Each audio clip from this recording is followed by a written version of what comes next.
Miss Geraldine Villarasa. Andito pa rin po ako sa bayan po ng Tagkawayan, Quezon. Meron pa rin po akong ilulocate na isang property. Siya po ay 3 hectare naman, then may right of way po. Okay po pala, welcome po ulit sa aking bagong YouTube channel, Quezon Province Realty TV. Opo, 3 hectare po siya with right of way. Yung pong right of way na yon ay nakausap na po yung mga may-ari ng dadaanan. Kaya po wala na po siyang problema about po sa kalsada. Then, si buyer na po ang magpapagawa ng kalsada hanggang dun po sa 3 hectare. Okay po, tara po at papasukin po natin yung area.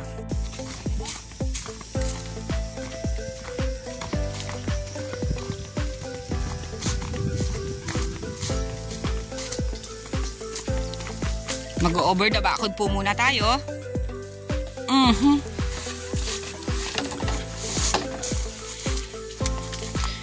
Kagandahan po kasi nitong right of way na to, ayan, pantayin po siya. Susud-sudin na lang po siya, then yung mga bato-bato pong yan ay tatanggalin.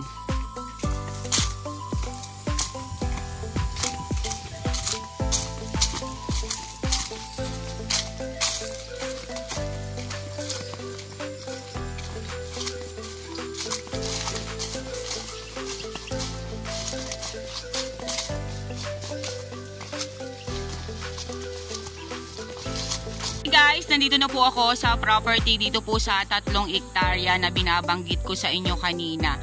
Okay po, ito po yung likod ng 3 hectare. Dito po ako nag-umpisang mag-video. Ayan, yan pong mga mahogany na yan sa kabilang side na yan. Yan po ang boundaries niya dito sa property din, dun sa kabilaring property.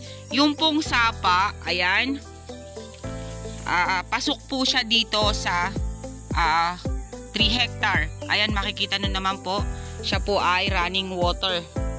Ayan, pumunta po siya doon, papunta po siya doon sa side na yon. Ayan.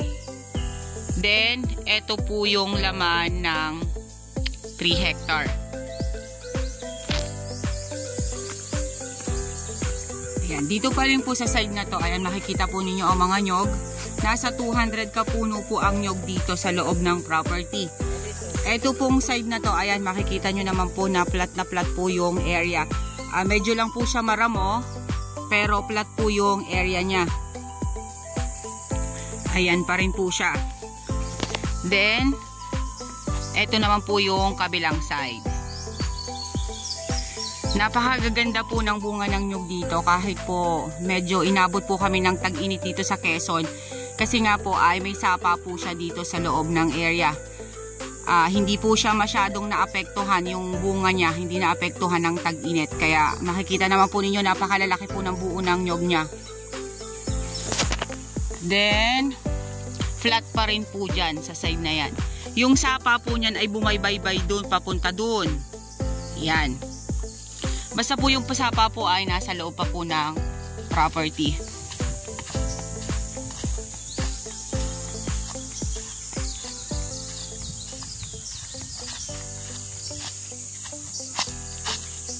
Yan. Medyo lang po talaga siya ay maramo. Ayun, may nakita na po akong fruit berries dito sa side na to. May santol. Then may hardwood na po. May nara po na isang puno dyan sa side na yan. Yan din, halos lahat po ay nyog. Linisin lang po talaga yung area. Pero pag ito po nalinisang area na to, makikita po ninyo yung kalidad ng lupa niya. Pantayin po talaga siya dito sa nilalakaran kong to. Magmula po kanina dun sa pagpasok namin, pantayin po siya. Ganyan nga po, meron po siyang right of way. Yung right of way naman na po na yon, mula po dun sa barangay road hanggang dito po sa property na to, nakausap na po ni tata yung mga dadaanan. Payag po sila na maglagay ng kalsada dito. Kasi papabor din naman po sa kanila yon, dahil yung kanilang property ay magiging gilid ng kalsada. Yan, napakagaganda po ng nyog niya, oh.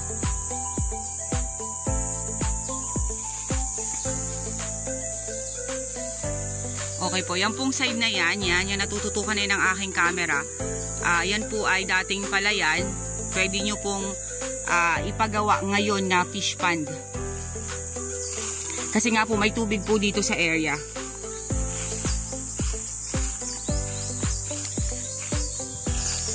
Ayan, ayan, yan po, yan. Napakaganda po niyan dyan. Kasi may tubig nga po dyan sa side na yan. Then, ayan pa rin po ang property. Napakarami pa rin pong nyug dito sa side na to. Hindi lang ito, Nini, 200 ka puno, Nini. Napakaraming nyug eh. Marami pa.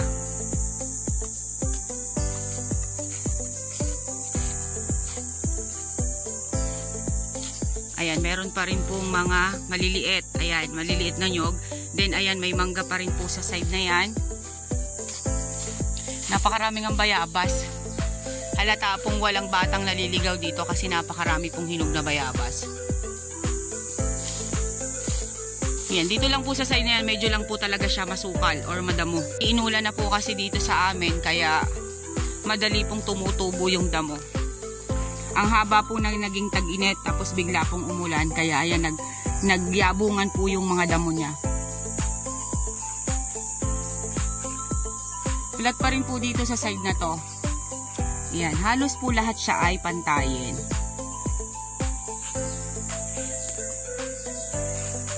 Ang kagandahan nga po nito kasi yung right of way po na binabanggit ko sa inyo ay payag na po yung may-ari ng mga dadaanan.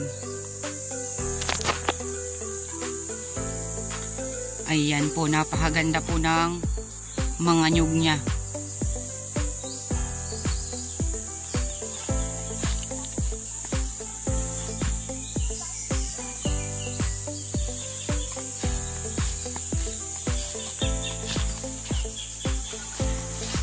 Yan. Dito po naman sa kabilang to, ayan. Makikita naman po natin yung boundaries kasi may bakod na po yan doon sa kabilang property. Binakuran po talaga siya ng may-ari. Kaya po itong 3 hectare na to ay, dito po sa side na to ay nakakulong na po talaga. May barbed wire na po siyang nakalagay. Dito po sa side na yan ay medyo wala po masyadong tanim. Halos lahat po ay damo.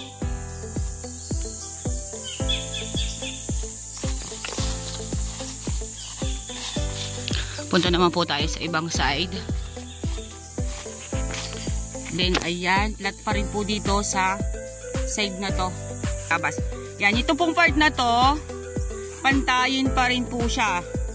Pinapalooban pa rin po ito ng 3 hectare.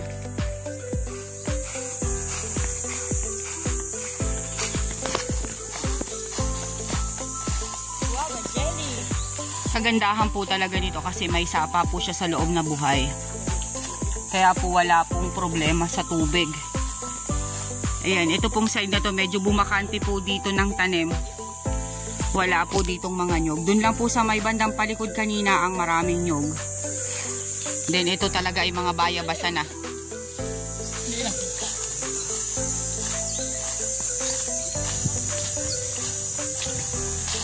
Yan. Ito, pantay pa rin po siya dito sa side na to. Kulang lang po talaga siya sa linis. Napakaganda po ng property na to.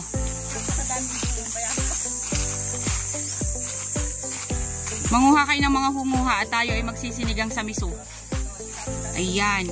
Ito po, pantayin pa rin po dito sa part na to. Ayan po siya, oh.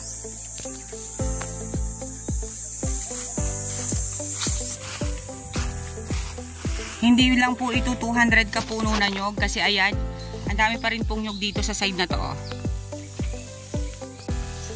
Makikita naman po ninyo ang mga nyog. Talagang marami po dito sa side na to. Yan, yung pong baka ay hindi kasama sa bilihan. Siya po ay nakikitali lang.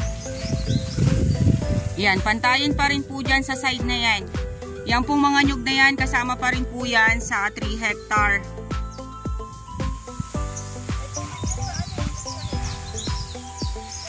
Nasa loob ng property mismo yung sapa, di ba?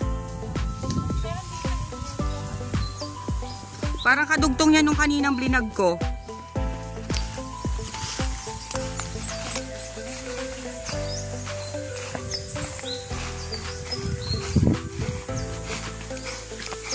Ayan pa po siya. Flat na flat po itong area na to. Oh.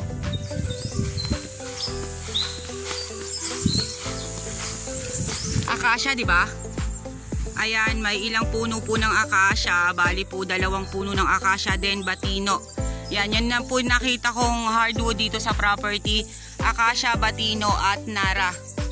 Then ang fruit bearings niya po ay nakita ko naman kanina ay Indian mango at santol.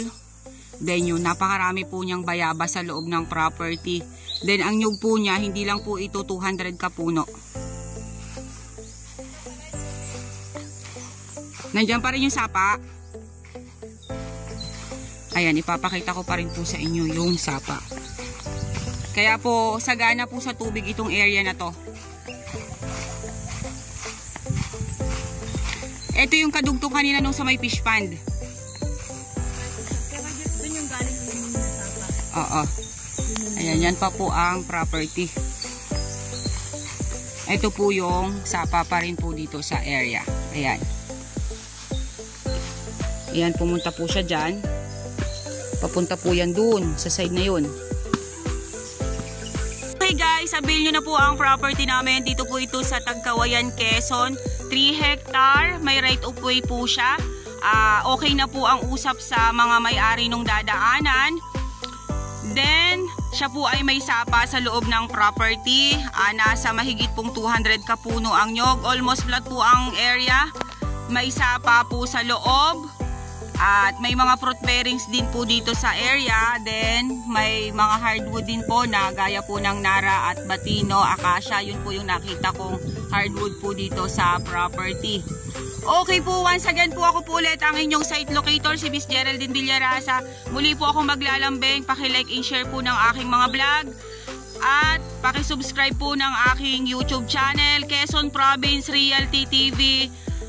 Nandyan po sa screen nyo ang aking number ng WhatsApp at Viber. Ako po mismo ang makakausap nyo about po sa mga properties na i-inquire ninyo. Once again po, thank you po for watching!